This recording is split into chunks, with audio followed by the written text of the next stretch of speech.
আজ আল্লাহর সৃষ্টির নিখুঁত সৌন্দর্যের কথা বলবো।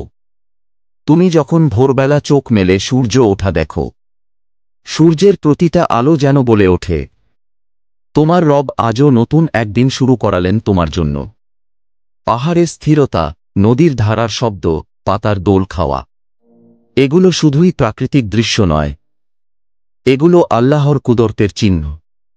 আল্লাহ বলেন, নিশ্চয়ই আকাশমণ্ডলী ও পৃথিবীর সৃজনে, রাত ও দিনের পরিবর্তনে জ্ঞানীদের জন্য নিদর্শন রয়েছে। সূরা আল ইমরান ১৯০। একটা পাখি যখন তার বাচ্চার মুখে খাবার তুলে দেয়, বা মৌমাছি যখন ফুল থেকে মধু সংগ্রহ করে, এটা কেবল প্রাকৃতিক নিয়ম নয়, এটা রহমতের ছোঁয়া। ভাবো তো, কে মৌমাছিকে শিখিয়েছে কোন ফুলে যেতে হবে? কে পাখিকে শিখিয়েছে কোনটা তার সন্তান? দুনিয়ার প্রতিটি গাছ, ফুল, পাখি, নদী, পাহাড়, এইসব মিলেই আল্লাহর পরিচয়। একজন শিল্পীর মতো তিনি সাজিয়েছেন বিশ্বটাকে।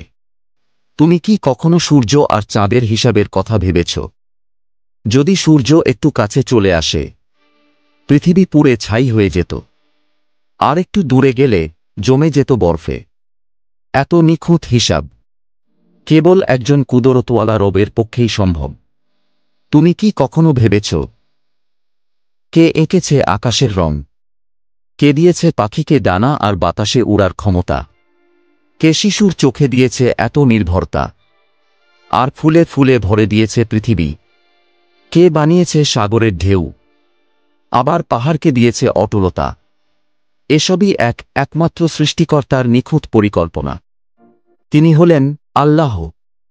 তাঁর সৃষ্টি এত নিখুঁত, এত অপূর্ব, যা দেখলে হৃদয় বলে উঠে, فبأي آلاء ربكما تكذبان। তোমরা তোমাদের রবের কোন কোন নিয়ামতকে অস্বীকার করবে? আমাদের চারপাশে প্রতিদিন আল্লাহর কত নিয়ামত প্রকাশ পায়, অথচ আমরা বুঝি না, ধন্যবাদ দেই না। কিন্তু চোখ খুলে একবার প্রকৃতিকে দেখো, মন খুলে একবার কোরআনের আয়াত ভাবো, তুমি নিজেই বলে উঠবে, আলহামদুলিল্লাহ।